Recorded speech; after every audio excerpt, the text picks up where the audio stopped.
आरक्षण लूटा नहीं, आरक्षण दिया नहीं जाता है।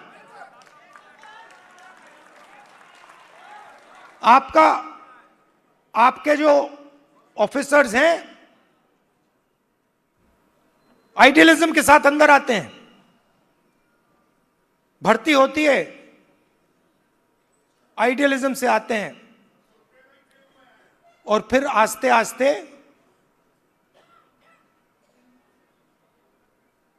कट दिया जाते हैं। एसीआर, एनुअल कॉन्फिडेंशियल रिपोर्ट,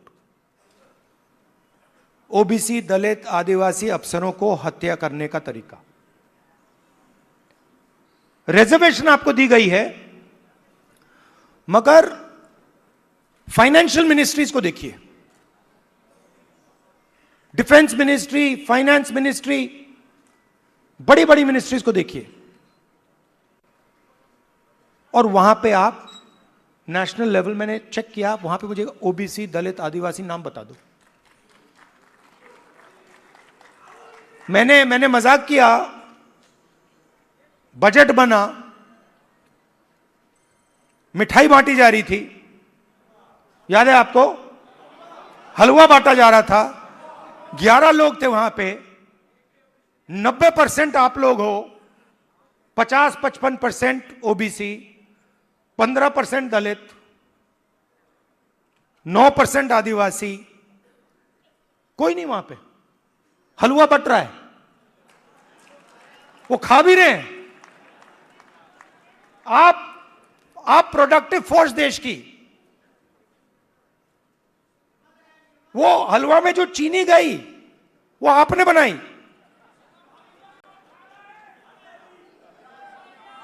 वो सब आप कर रहे हो, हलवा आप बना रहे हो और खा हो रहे हैं। तो अब मैं ये नहीं कह रहा हूं कि उनको हलवा नहीं खाना चाहिए, उनको भी खाना चाहिए, मगर भैया आपको भी थोड़ा मिलना चाहिए ना।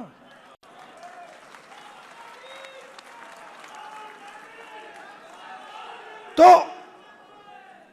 अब मैं आपको, आप मेरी बहन से पूछो, मेरी बहन से पूछो, कभी मिलोगे तो पूछना कि अगर कभी राहुल ने किसी चीज के बारे में मन बना लिया तो उस बात को वो छोड़ेगा या नहीं छोड़ेगा, वो पूछ लो उससे। मैं नहीं छोड़ने वाला। और मैं सिर्फ जाति जनगणना की बात नहीं कर रहा हूं, देखो आप ये मत सोचो कि मैं जाति जनगणना की बात कर रहा हूं। जाति जनगणना तो पहला कदम है। मैं जो आप कि जो बघेल जी ने उत्पादक शक्ति की बात की, मेरा लक्ष्य है कि उस उत्पादक शक्ति को हिंदुस्तान में रिस्पेक्ट और हिस्सेदारी मिले।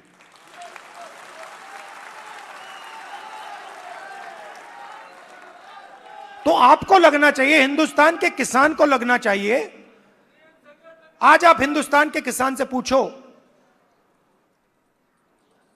आपके बेटे के लिए क्या सपना है,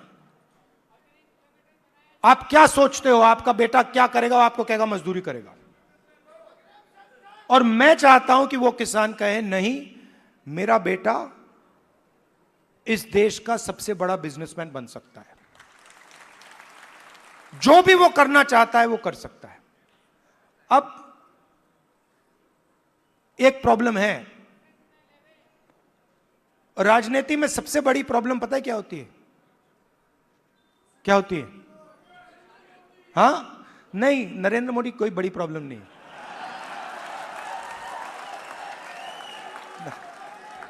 वो नहीं,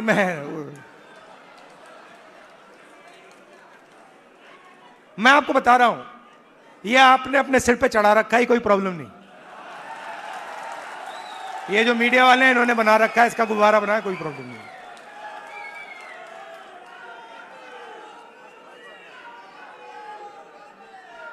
अब पहले तो मैं मिला नहीं था, अब 2-3 बार मैं मिल भी लिया हूं, बात समझ गया हूं मैं, कुछ नहीं उसमें।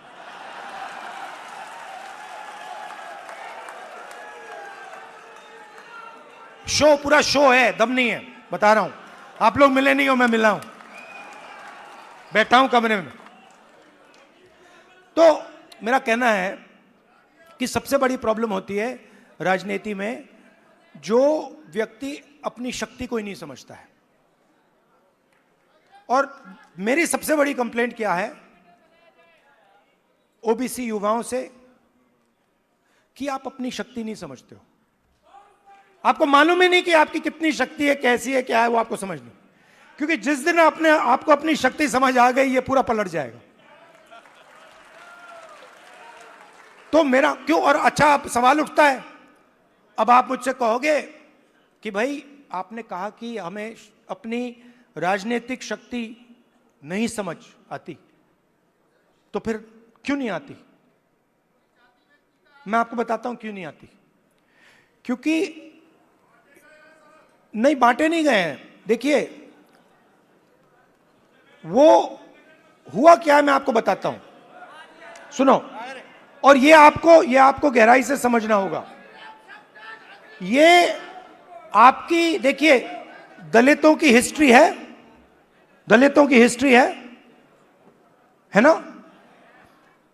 देश के दलितों को अंबेडकर जी ने उनकी हिस्ट्री समझाई।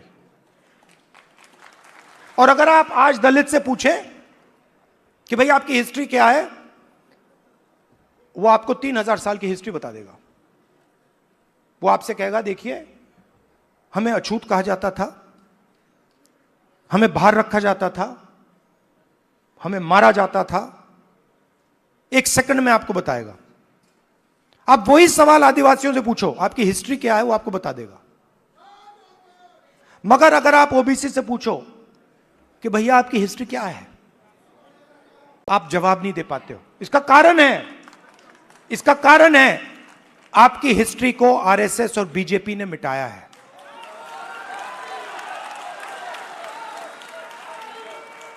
आपकी हिस्ट्री को, जो देश की उत्पादक शक्ति की हिस्ट्री है, उसको आरएसएस और बीजेपी ने मिलकर मिटाने का काम किया है।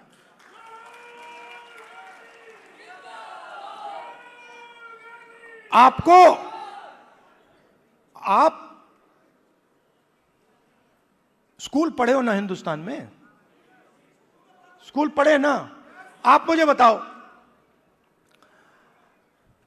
आपने स्कूल में हिस्ट्री की तो किताब पढ़ी होगी, उसमें ओबीसी की हिस्ट्री कौन सी थी, कहां थी? उसमें कहीं लिखा था ओबीसी की हिस्ट्री के बारे में? कुछ लिखा था? मैंने तो नहीं पढ़ा।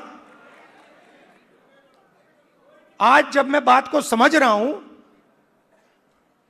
तो मैं अपने आप से सवाल पूछता हूं, भैया जब मैं छोटा था तो इस देश के जो 55-60% लोग हैं, उनकी हिस्ट्री की किताब में है ही क्यों नहीं? यह जानबूझ के मिटाया गया है।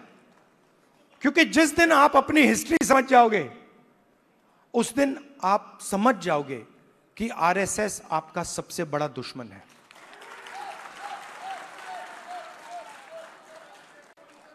और आरएसएस ने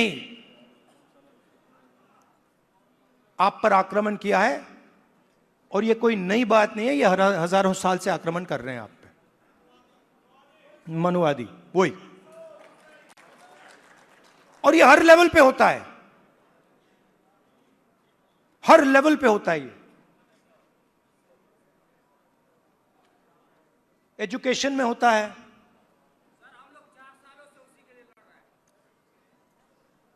एजुकेशन में होता है,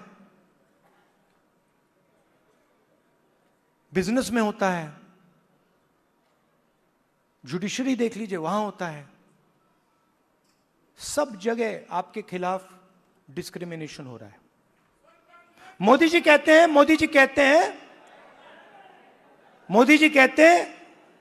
हिंदू इंडिया कहते हैं। 50% हिंदू तो आप हो। अगर हिंदू इंडिया है और 50% आप हो, तो मीडिया में आपका एक आदमी क्यों नहीं है? कॉर्पोरेट इंडिया में आपका एक आदमी क्यों नहीं है? औरत क्यों नहीं है? मीडिया के एंकर्स की लिस्ट निकालो, ओबीसी नाम दिखा दो मुझे, कहां है? बड़े बड़े पत्रकारों के नाम निकालो। ओबीसी कहां है, कौन है वहां पे? अदानी ओबीसी है क्या? आपकी पूरी की पूरी जमीन उसको दी जा रही है, पूरी की पूरी आपकी जमीन। ओबीसी दलित आदिवासियों की जमीन छीन छीन कर अदानी को दी जा रही है, अंबानी को दी जा रही है, टाटा को दी जा रही है, इन लोगों को दी जा रही है। इनके सिस्टम में कोई ओबीसी है ही नहीं, दलित है ही नहीं, आदिवासी है ही नहीं। तो इसलिए हमने कहा है सबसे पहले जहां भी हमारी सरकार होगी वहां जाति जनगणना होगा, एक्सरे होगा, एमआरआई होगा। हमें पता लगाना है ओबीसी